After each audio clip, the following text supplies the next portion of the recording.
we just assume overwhelm and overstimulation and stress and anxiety is just normal part of motherhood. But how our body responds and how we respond not only affects us, but our families, our children, our spouses. And so I really took a deep dive into understanding the nervous system and our gut and our brain and how it's all connected. And it kind of just triggered something for me. This is Mothering Holistically, a podcast amplifying everyday moms' voices, creating a relatable space to share stories, practical tips, and inspiration. We empower moms to embrace every season of motherhood with confidence and pursue their dreams with resilience. I'm your host, Kaylee Berlini, a mama finding balance in motherhood because balance is key when mothering holistically. So no matter where you are connecting with us, please subscribe and give us feedback as we continue to try to make this podcast motivational and helpful for you all. So today I'm super excited because we are chatting with Teresa Sellers, a digital creator, faith-driven mother of 3, and the voice behind the relatable Overstimulated Mom Friend movement. After leaving her 8-year corporate career to become a stay-at-home mom, Teresa experienced firsthand the anxiety, identity shifts, and sensory overload that accompany motherhood. Through her platforms on Instagram, Facebook, and TikTok, she helps thousands of moms navigate mental health, motherhood overwhelm, and holistic healing with humor and heart. Her content blends vulnerability and faith, encouraging moms to find grace, laughter, and nervous system balance amid the chaos. As a mental wellness advocate and Amari partner, Teresa shares practical tools for emotional regulation, gut-brain health, and stress resilience. Whether she's joking about hiding in the pantry for a breather or sharing prayers for anxious moms, Teresa creates a safe, honest space where mothers feel seen, supported, and understood. So please give a very warm welcome to Teresa.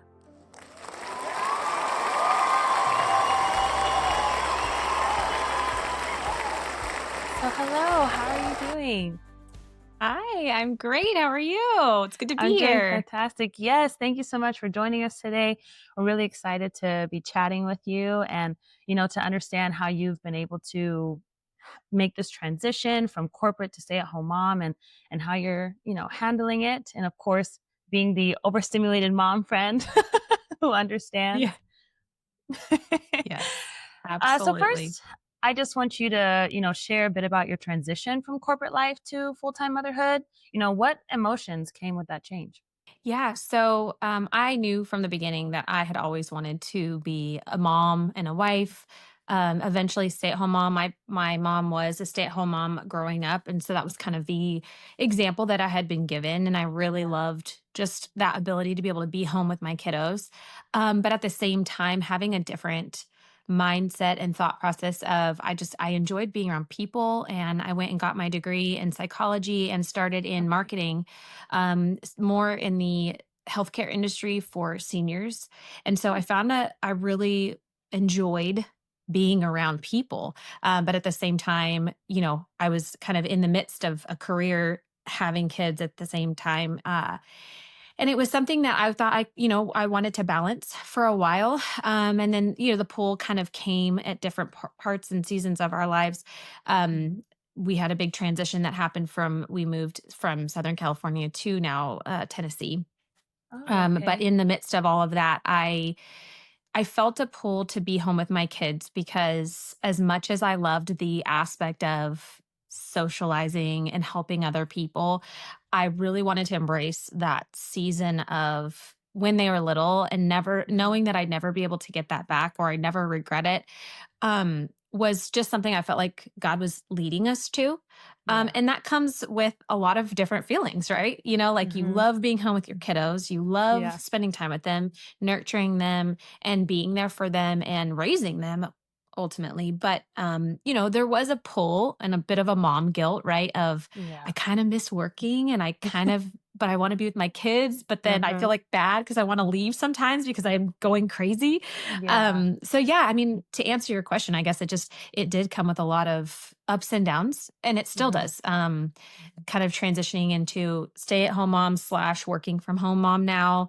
Mhm. I've kind of been in all of the different types as a working mom, a full-time stay-at-home mom, a hybrid mom. So, but it does, it comes with a lot of things emotionally, both good and challenging when it Mhm. comes to that transition. And so we've just over the last 8 years that I've been a mom has now kind of just we've made some adjustments through that, Mhm. just in the seasons of life that we've been in, and every step we're kind of just taking it in stride at this point. Yeah, no, I So completely understand, what you mean about feeling like guilty that you want that time away and you want to kind of have some autonomy as a mom. And I mhm. seen some of your points on your social media, and I love how you are basically helping moms to understand it's okay to feel like you need a little bit of space. And because it feels like the reason why I started the podcast was it was like every time I was talking to my husband or anyone else, it was like, yeah, I'm so excited. I mopped the floors. I cleaned the bathroom. I did the laundry. Yeah. And it's like, Right, you did right. mundane It's tasks. different. Yay.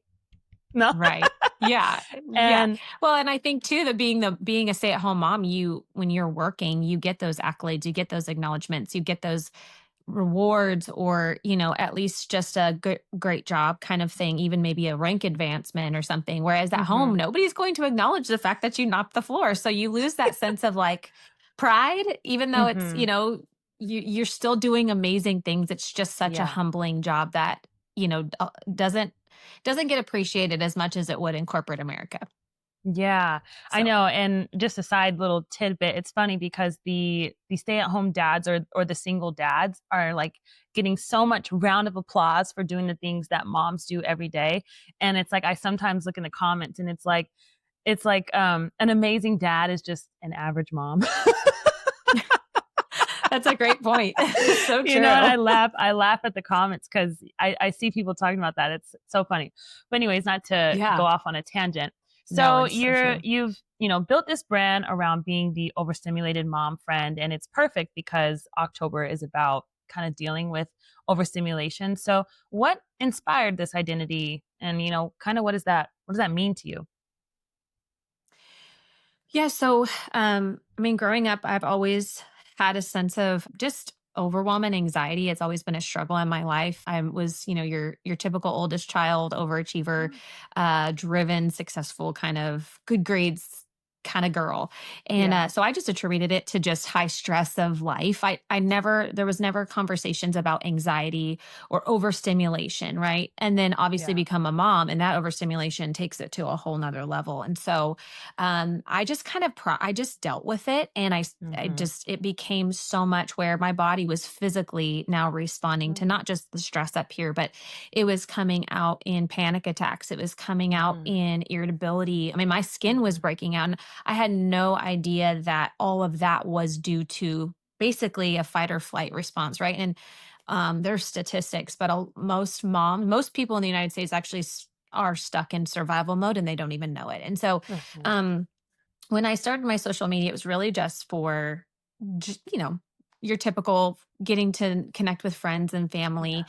And then when I had mentioned we had a huge transition, that kind of rocked our world from in 2022, feeling a pull to move. No Mhm. friends, no family. Mm. We had no home yet. We were living in a camper. I was actually Wow. pregnant with our with my daughter. Wow, So a huge leap lot of of faith. stress, you can imagine. Yeah. Yeah. And I think that overstimulation just went to a whole nother level. And obviously, being pregnant, I was limited on what I could do. And so at that same time, a friend of mine had reached out to me just following my journey and shared with me about what she was doing with these holistic products, being able to heal her body, how she was experiencing very similar anxiety, overwhelm, overstimulation, but she was on high doses of medication for it, and being able to she educated me on what's happening in our bodies. And so it was just kind of a light bulb moment for me to say, oh my Mhm. gosh, like this is not normal. And I think for a Yeah. lot of us as moms, we assume overwhelm and overstimulation and It stress just and comes anxiety with is it. just Yeah. normal part of my motherhood. And yes, to a degree there's a level of anxiety that you can experience, and or I'm stressed, but and that's inevitable and you can't avoid it, but Mhm. how our body responds and how we respond not only affects us, but our families, our children, our spouses. And so Mhm. I really took a deep dive into understanding the nervous system and our gut and our brain and how it's all connected. And it kind of Mhm. just triggered something for me. And so I kind of shifted my social media to really who can I speak to the most that I could relate to? And those were moms that were dealing with overwhelm and overstimulation. And it was insane the Mhm. amount of moms that were coming out of the woodworks. My account, like almost not overnight, but over a short period of time, just kind of exploded because they were like, I'm feeling the same way you are. And I just didn't have Yeah. words for it. And Yeah. I Or you need feel help. And I was embarrassed. feeling, yeah, no one wants to Mhm. go on social media and be like, I am about to lose it on my children because I am Well, just so overwhelmed. and It's not a only lot. that is you don't like honestly, I'll say personally, you don't even want to tell no one. One, you're scared like Right. what are they going to think? Are they going to think I'm an unfit mom? You know, are the doctors going Right. to send CPS to my house? Like what is going to happen if Mhm. I tell people Mhm. what's going on in my head? I'm kind of It really scared about happens. what's going on in my Yeah. head and I don't want Yeah. I don't want people to know Yeah. what I'm thinking. And so I'm sure with Absolutely. you being honest, people are like, me too. Me too. Yeah.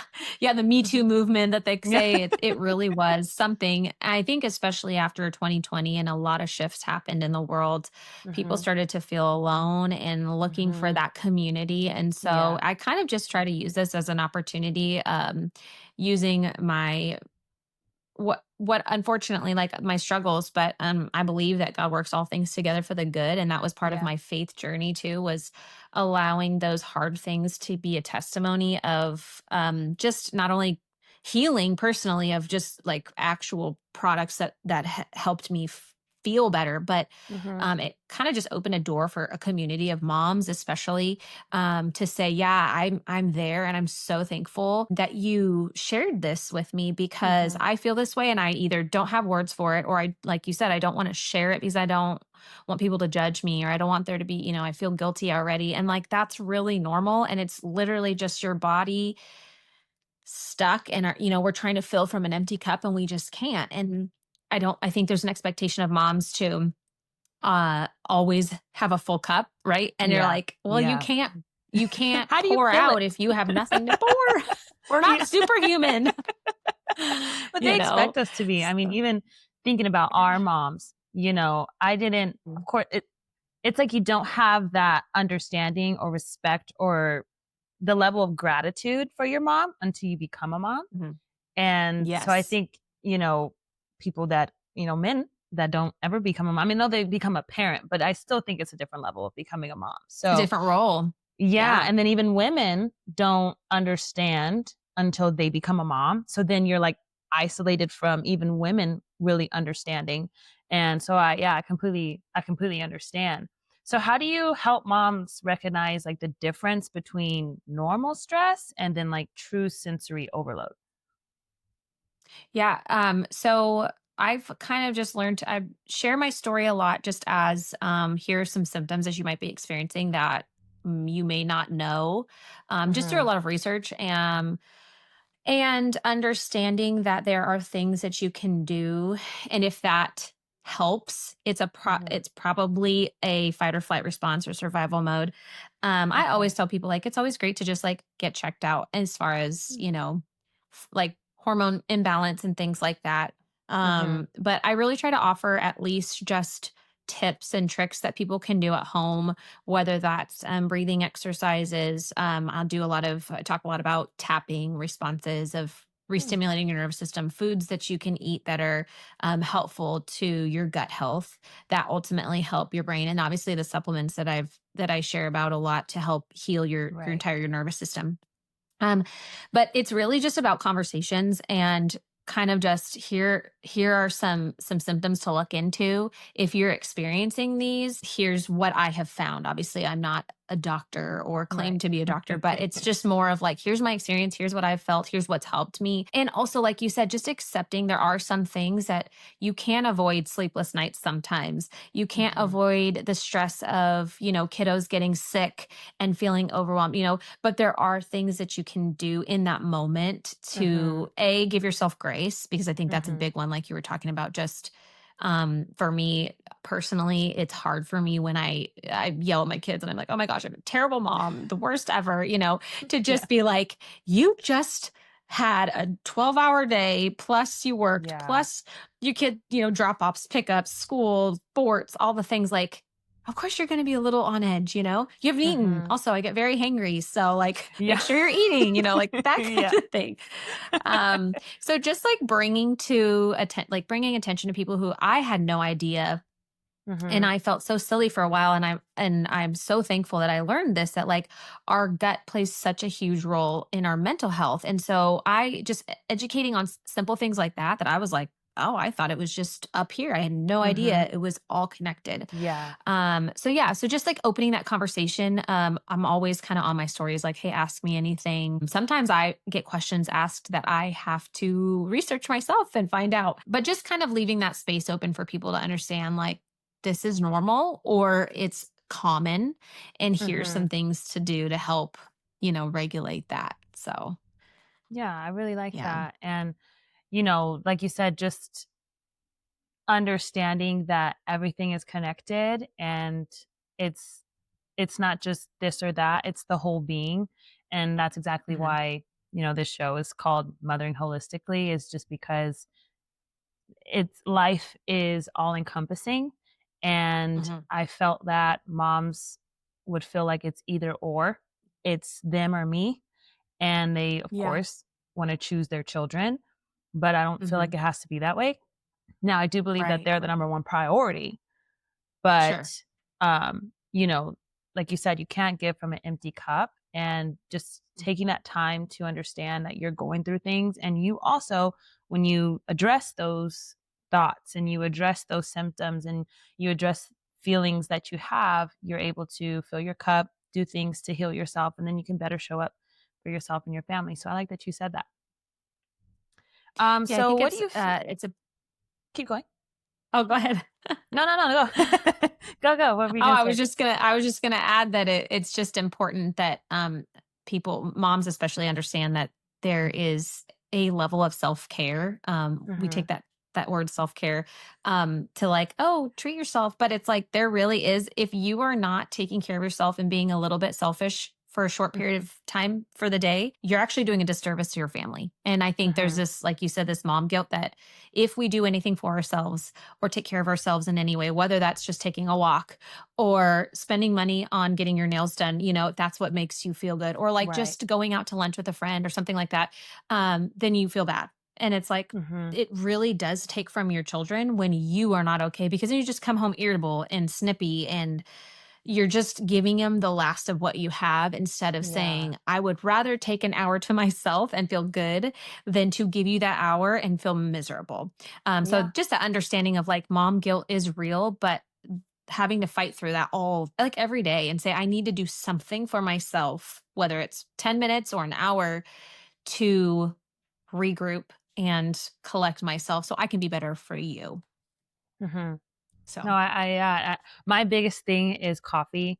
I make coffee at home, but, like, my little treat to yeah. myself, I laugh with my family and I'm like, "Why is spending money such a dopamine hit?" And getting I know. Why can't it be free? yeah. But, Totally. I feel the the same way. coffee is just, like, my little treat, and I love it, Yeah, and I don't get it all totally. the time, but Totally. it's a little treat.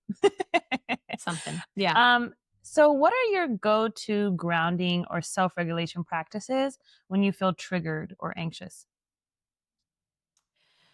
So I have a couple that I really that has been really helpful. One of them is called box breathing. Hmm. It just helps to basically re-stimulate extra oxygen to your brain. And what Okay. it does is you breathe in for 4, you hold for 6, and then you breathe out slowly for 8. And this just really brings in extra oxygen to your brain. It allows your nervous system to calm. And it's obviously very simple, that thing that you can do to just in those moments. It also has helped me hold my tongue on the things when my kids are being crazy. Yeah. It's a replacement of saying things I'm going to regret and just breathing. And also, my Mhm. kids see it and they're like, oh, we have hit a limit.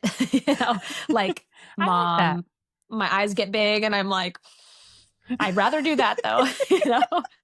So box breathing is really good for your system. It's good for your just a pause, really Mhm. the pausing for me. I'm a pretty quick fire spitter, so I'm working on holding my tongue. So the breathing has Yeah. also helped in that way. The other Okay. thing I like to do a lot is called tapping.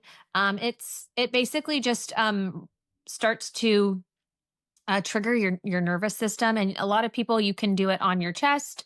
You can Mm. do it in the middle of your forehead. And literally, it's like you just keep tapping. What it does is it essentially re-triggers your brain to focus on the tapping versus the emotion that you're feeling. And it helps to bring down your Mm. cortisol, which is your primary stress hormone.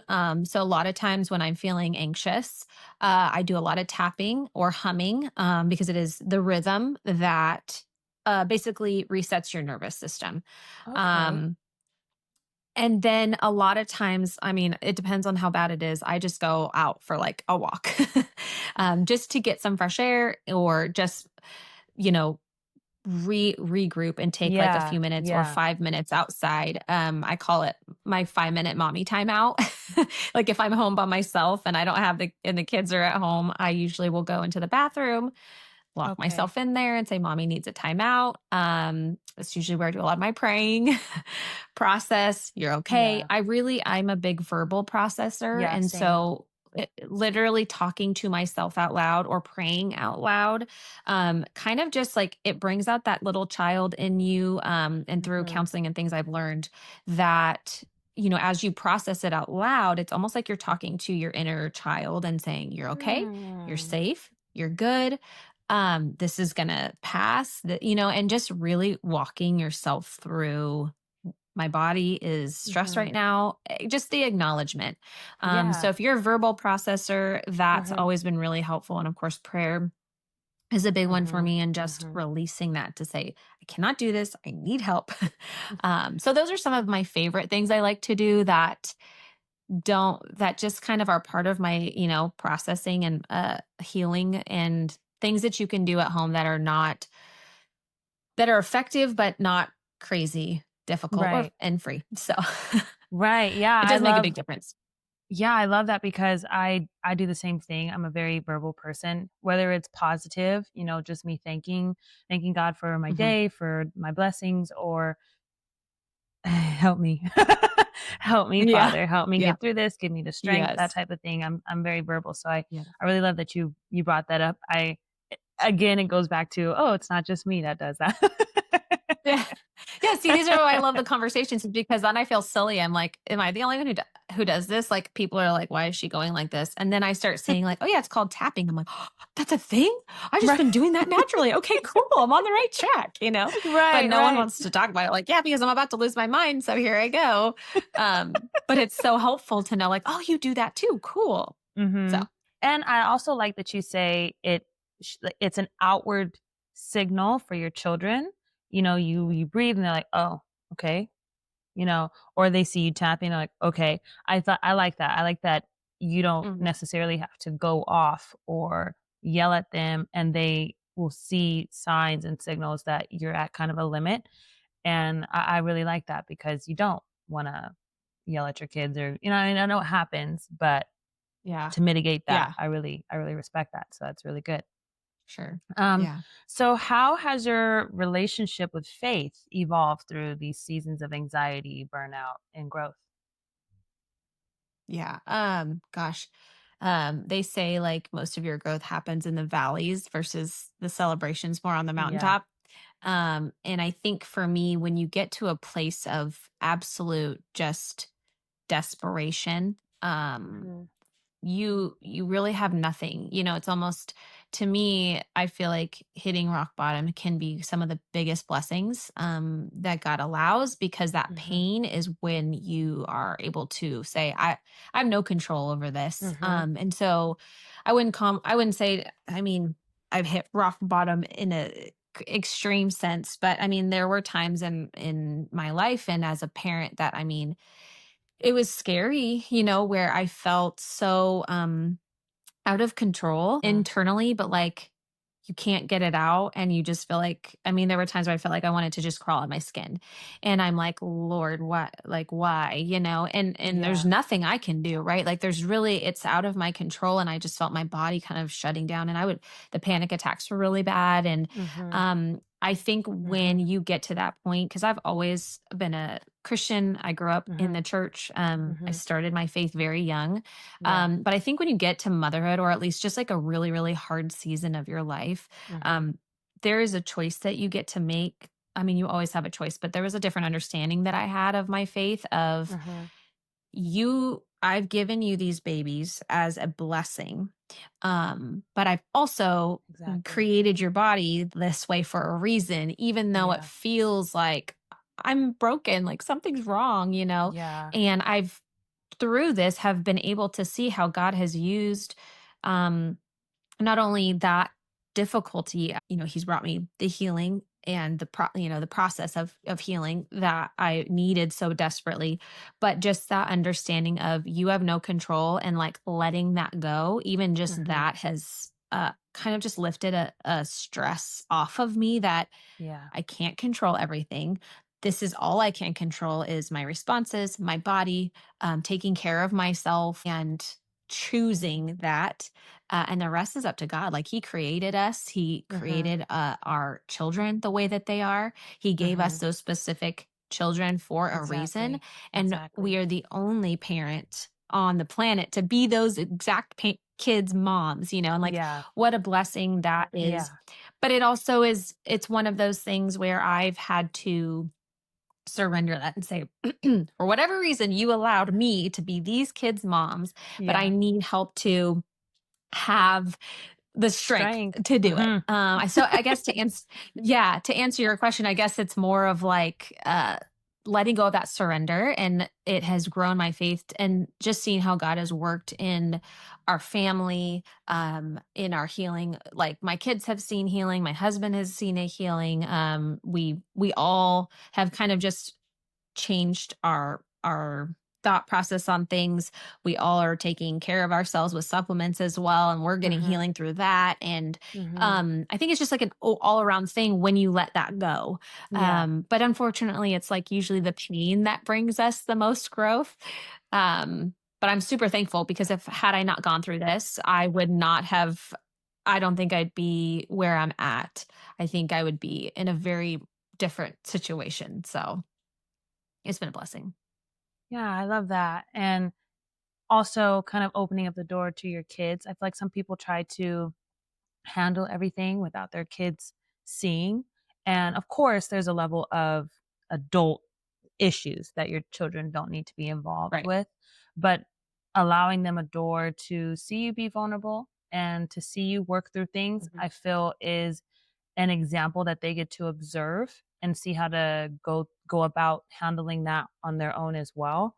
I'm a huge Sure. proponent of I get motivated and encouraged by watching someone else, and that's again another reason why this podcast is here is because I love to talk to other moms that are going through something maybe not similar, but maybe it's what you would consider as worse or a bigger problem that I don't have to deal with.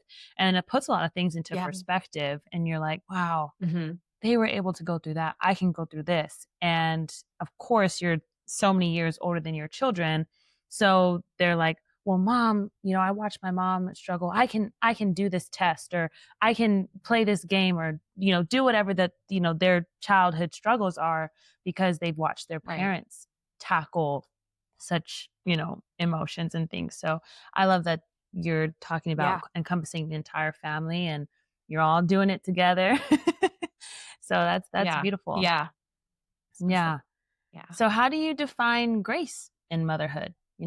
How can we extend that to ourselves?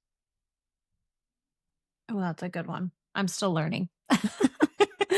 um, I think just having that gap and that space Mhm, to make mistakes and doing things like this, having a community of moms that mhm, are willing to say I'm imperfect too, mhm, has mhm, been a blessing because, like you said, you don't feel alone.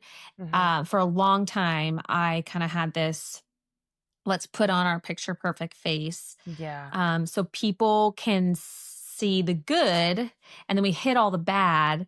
And then I felt completely alone. And then I felt like a failure because, well, everybody else is posting all these great things, but Right, we're posting these great things, but we know what's going on behind the scenes. right, And so it took me a long time and specific people to meet to say, but you look like you have it all together. And they're like, oh, right. girl, no, we don't.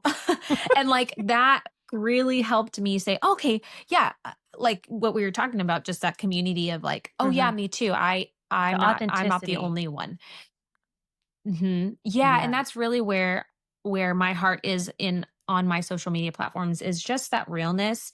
Mhm. Um, Sometimes I find it easier to share the humor side of it versus like the emotional, like I'm gonna cry because I cry all the time, just not on camera as much. I'm like a big crier. But to say like, hey girl, like I've done the same thing. Mhm. I'm just gonna make you laugh about it instead and just say Yeah. like we've all been there. Like it's Mhm, okay. And I mhm. have to really it's actually really helped me to share these things to help other moms, even though I'm doing it to help other moms. It really has been a healing process for me, Exactly. as a perfectionist and as a type A person to say, if you're going to tell people it's okay, you need Yeah, to you believe that mhm, you need yourself to walk the also. walk. Um, Mhm. Yes, yes, exactly. So, yeah, it's just, I think giving yourself understanding like there is no such thing as a perfect mom or a Yeah, perfect wife or a perfect yeah, worker or whatever.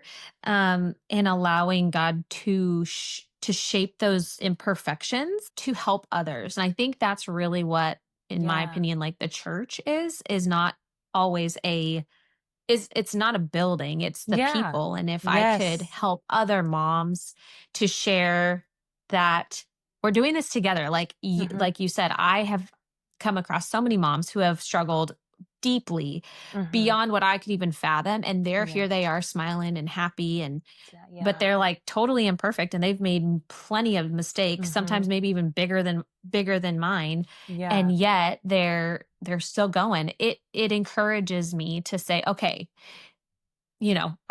I'm not anything different. If Yeah. they can work through that, I can So work can I. through it too. So I think it's just surrounding yourself with authentic people, like you mentioned, is a great just concept Yeah. of that's how you give yourself grace when you're not around moms who pretend to have it all together. It's the ones that are going to be real because I don't need any of that. I can see that plenty on social media. Yeah. I need the The real highlight people. reel is, it's Yeah. there, but I like that you said that. Yeah.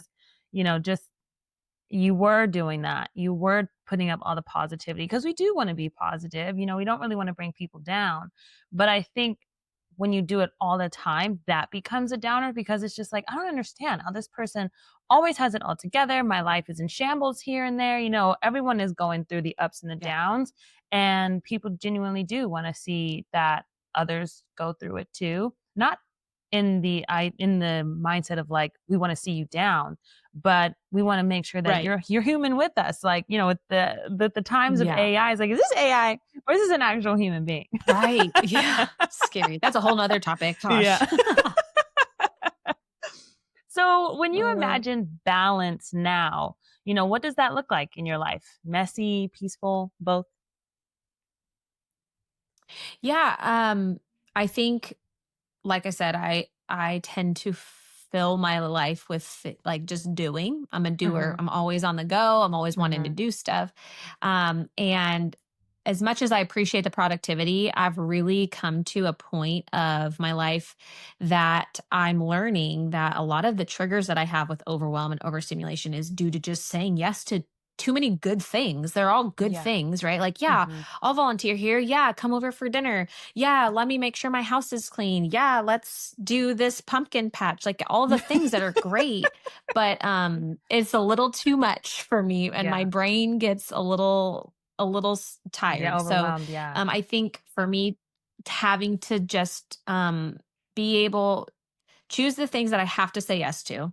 Hmm. And then if there's anything in between that I can fit in within my energy and within my wheelhouse, then I will say yes to it. And being okay with not saying yes to everything, Hmm. Hmm. because I love doing things. I have major FOMO. Like I'm always like, I don't want to miss out.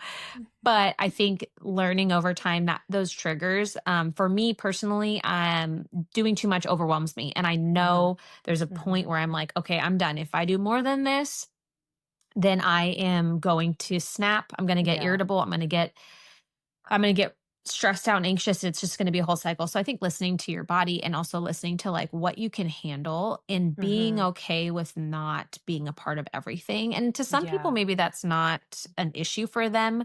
Hmm. But even like taking care of the home, like I can't cook and clean and do laundry and have everything spotless in one day. Like I have to split it up as much as I would love that to be the case. So then I won't have to do it the rest of the week. Like there just has to be, things that you have to figure out that is your trigger, and Hmm. being able to say, I'm just going to Yeah. let this one go today and go another day with a dirty bathroom, So, Exactly. Yeah, I love that you said that. I had to learn pretty early on that I had to learn how to say no because I was snapping, especially, nursing the girls and having twins and then also being a new mom, newly married, things like that. It was like even amongst doing all that, I was constantly saying yes to going here, going there, seeing family. I'm about an hour and a half away from family, and we are also considering moving, or we're moving to another state, no family, things like that. So I'm like about to be there and experiencing that with you. But I had to learn very early on because I was snapping, I was picking fights with my husband, I wasn't happy, I was down, and panic attacks, all those things. And I just eventually, me and my husband had a conversation at the end of the year, right before the girls turned 1. And I was just like, after the holidays, I'm done. I'm done saying yes to everything. I'm done always going here, going there. So yeah, I completely understand where you're coming from. Okay, so unfortunately, the weather kicked us out and Teresa had to go. So I just wanted to go ahead and finish up this episode. You can follow Teresa on Instagram at TDSellers01. And you can also follow her on TikTok at Teresa Sellers90. All of her information will be linked down in the description below. So I just want to say thank you so much, Teresa, for joining us today and chatting with us. I really had a good time talking with you. And of course, you can follow me at Kaylee Berlini on all social media platforms. Follow the podcast at Mothering Holistically on Instagram and Facebook. This is where you will get all the sneak peeks, guests, announcements, things like that. All of that is exclusive on the Instagram. So if you are feeling overwhelmed or overstimulated, definitely tag us, hashtag Mothering Holistically Podcast. This is a community, so we'd love to chat with you and connect because you are not alone and we are all in this together. So if you like this episode and feel that it resonated with you, please give it a thumbs up by clicking that like button. And if you feel it could encourage someone that you know, feel free to share it and subscribe while also hitting that notification bell to never miss a weekly episode. Until next time, remember to mother holistically and thrive authentically. I'm your host, Kaylee Berlini, and together we're winning. Bye, y'all.